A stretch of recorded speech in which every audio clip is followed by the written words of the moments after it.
Manger de tout avec modération. Tout le monde connaît cette recommandation. Ça fait de nombreuses années, plus de 50 ans aujourd'hui qu'on nous la recommande. Et pourtant, je pense qu'elle n'est pas adaptée et qu'elle ne sera jamais adaptée pour la grande majorité des personnes. Et je vais t'expliquer pourquoi dans cette vidéo. Jour 26 de mon challenge marcher pour la santé. Pendant 5 mois, je marche 3 fois par semaine, 1 heure minimum à chaque séance. Manger de tout avec modération. Qui ne connaît pas ces recommandations-là? Ça fait plus de 50 ans aujourd'hui qu'on nous la répète. On nous dit qu'il ne faut rien s'interdire, qu'il suffit de manger de tout avec modération. Mais pourtant, le bilan est clair, hein. C'est un concept qui ne marche pas.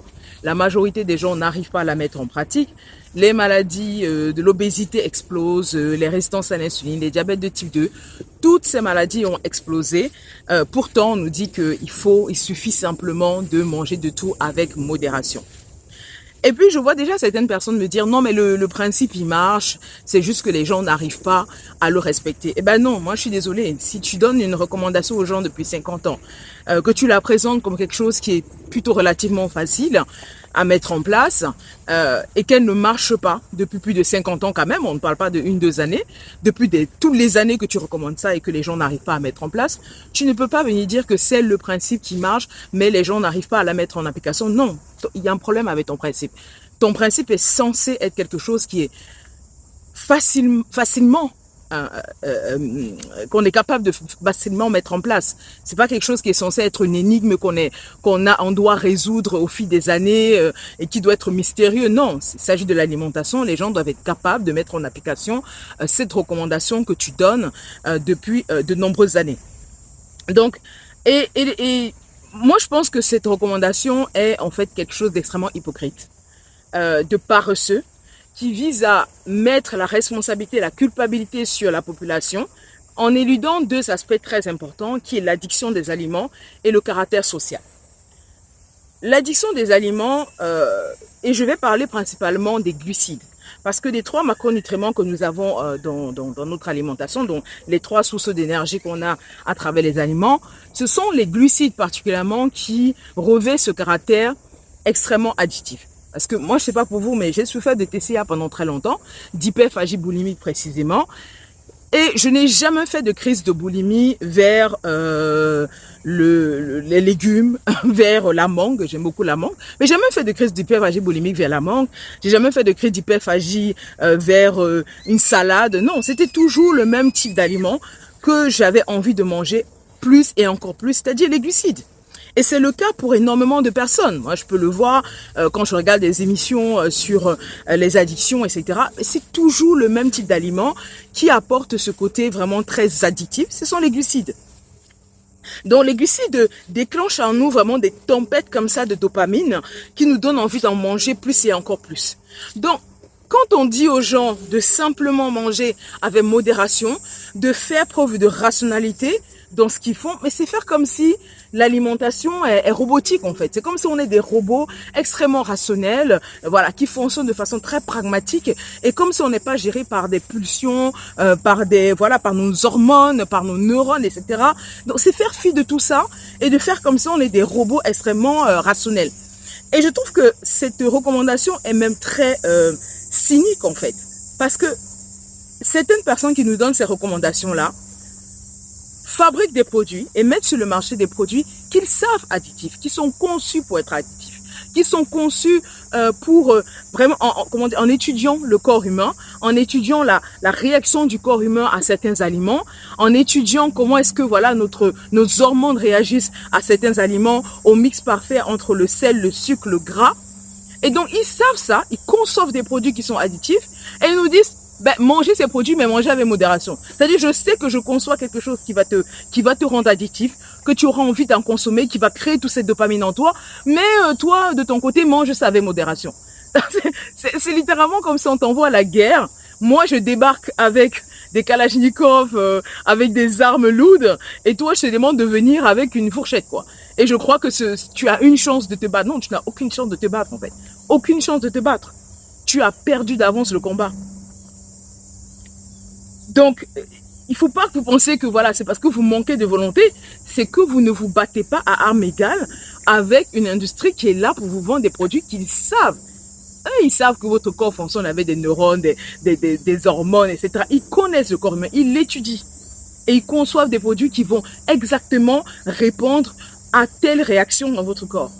Mais à vous, on vous dit de fonctionner avec de la rationalité. Comme si vous étiez un robot. La deuxième chose aussi par rapport à ça, c'est le caractère social de l'alimentation. L'alimentation aujourd'hui, et même ça a toujours été, quelque chose d'extrêmement social. On mange en groupe, on mange avec le groupe, on mange comme le groupe, on mange pour s'intégrer. C'est pas quelque chose d'individuel qu'on fait dans son coin. On mange avec le groupe et on peut même se sentir, on peut même être mis à l'écart si on ne mange pas comme le groupe. Moi, je suis bien placée pour le savoir. J'ai une alimentation qui n'est pas semblable au groupe et je peux voir à quel point elle crée de la curiosité. Pourquoi tu manges comme ça? Je dois souvent, on me demande parfois de me justifier de pourquoi je ne mange pas du sucre, pourquoi je ne mange pas des pâtes. Voilà, pourquoi? Je dois me justifier, m'expliquer du pourquoi je ne fais pas comme tout le monde. Donc, c'est pas toutes les personnes qui ont le courage, à force de caractère,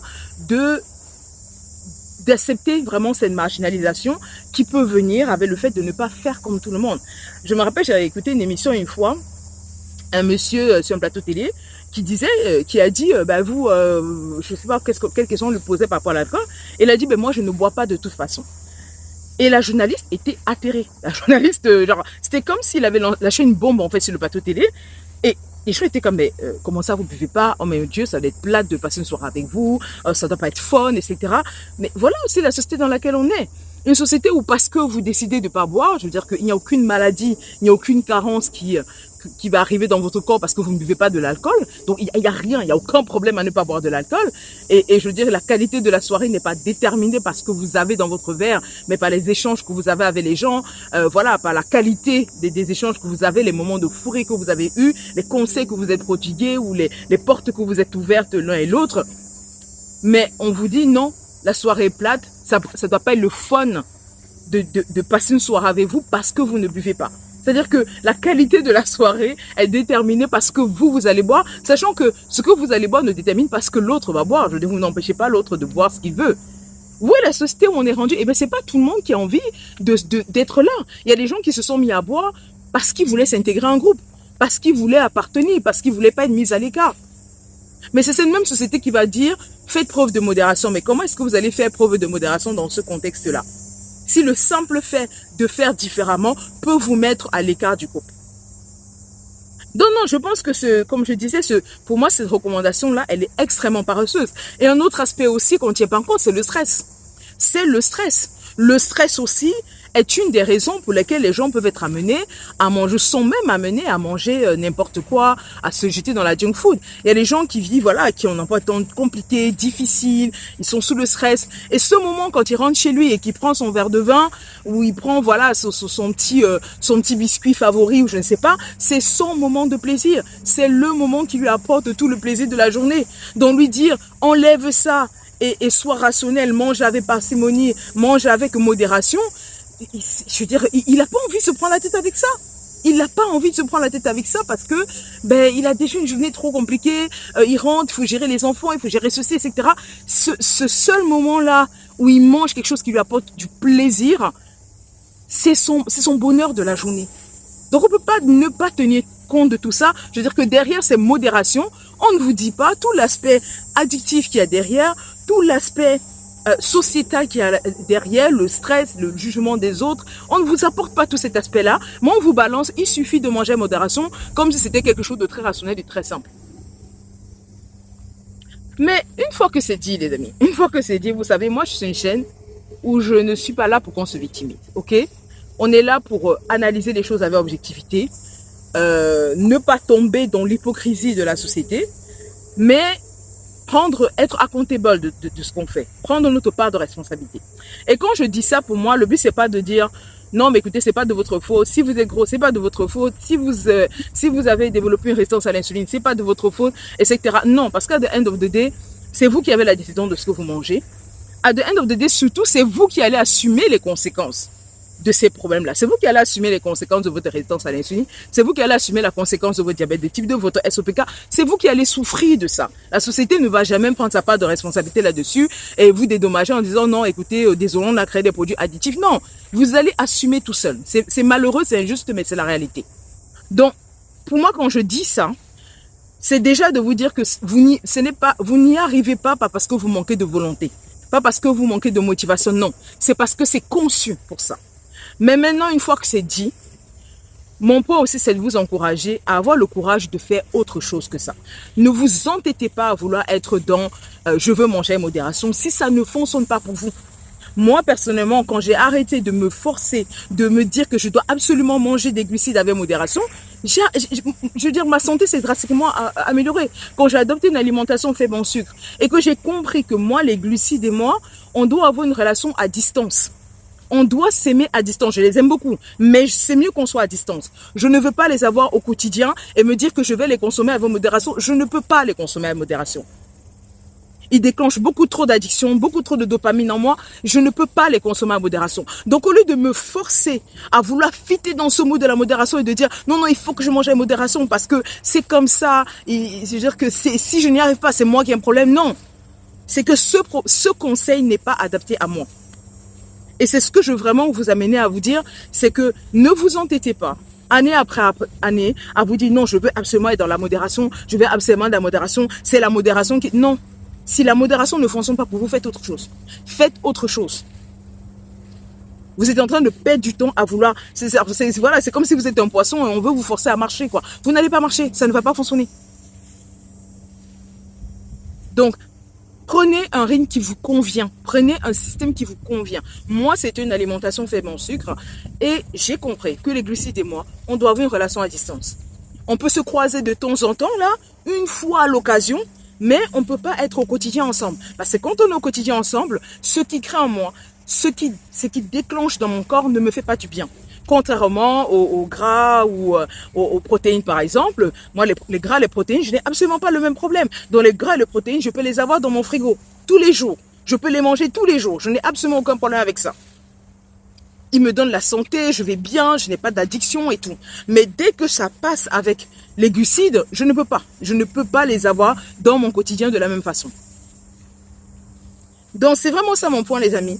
Ne vous enfermez pas à vouloir faire quelque chose parce qu'on vous a dit que c'était comme ça. Si ça ne marche pas, remettez en question et faites les choses différemment parce que, at the end of the day, comme j'ai dit, à la fin, c'est vous qui allez payer individuellement les conséquences de vos choix.